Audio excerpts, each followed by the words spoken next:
Pak Ardian, ini begini, kita masuk sekarang ke tentang pemilunya ya.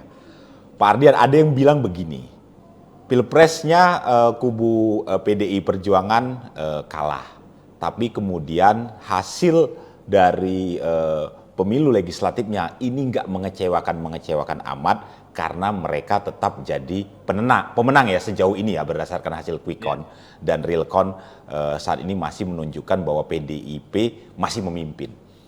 Apakah karena mereka masih memimpin? Dan ini sebenarnya kan juga sudah ditebak di para pengamat sebelumnya juga menebak bahwa kayaknya PDIP ini mulai lebih fokus pada pilegnya ketimbang pilpresnya seperti itu. Apakah gara-gara mereka pilpres nggak menang tapi pemilu menang, ini ngamuknya nggak gede-gede amat? Istilahnya banteng ini ngamuknya biasa-biasa aja. Bener nggak gitu kira-kira Pak Ardian? Jadi kalau kita lihat dinamika di PDIP sendiri, Ya. sebenarnya terpecah PDIP itu.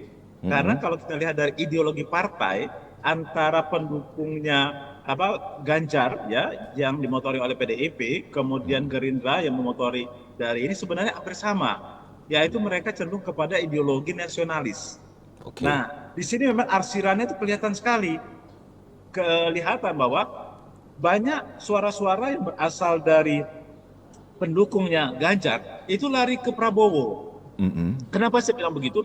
Karena perkiraan dahulu banyak survei mengatakan, yang memberikan informasi bahwa Ganjar itu paling tidak antara 25 sampai 28%. Nah sekarang di bawah 20%.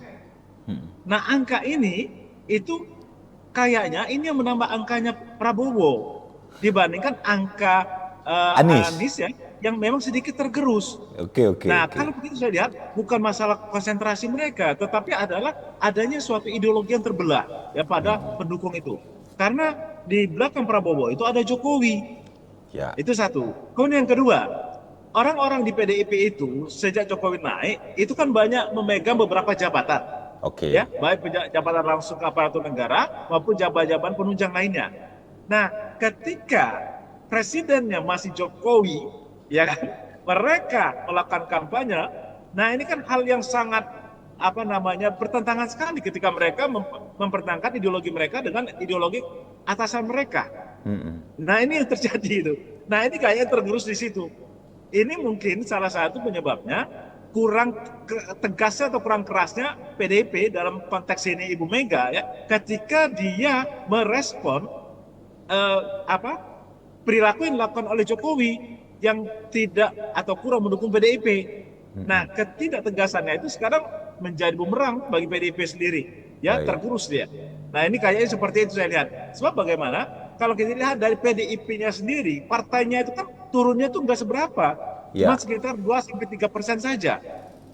Gitu. Dan dia tetap menjadi tertinggi gitu. Nah, ini masalah. Dia tetap menjadi yang tertinggi, pemenang tertinggi dalam pileg sekarang. Baik. Nah, ini Artinya kan ada sesuatu yang artinya menarik gitu. meskipun kalah nih nggak akan ngamuk-ngamuk amat lah ya kira-kira ya Ya, ke depan ya. betul. Nah, bagaimanapun juga anak buahnya orang-orang kader PDI tadi, ya pimpinannya yang secara formal negaranya tetap Pak Jokowi gitu. Iya, iya, Nah, iya. cuma kita nggak tahu nih, ya adanya setelah ini. Mm-mm. Ketika nanti seandainya Prabowo yang menang, nah kita akan melihat posisi PDIP ada di mana. Kalau seandainya PDIP mengambil posisi sebagai oposan, ya, Mm-mm. sebagai oposisi, nah negara kita lumayan agak tarik menarik nih.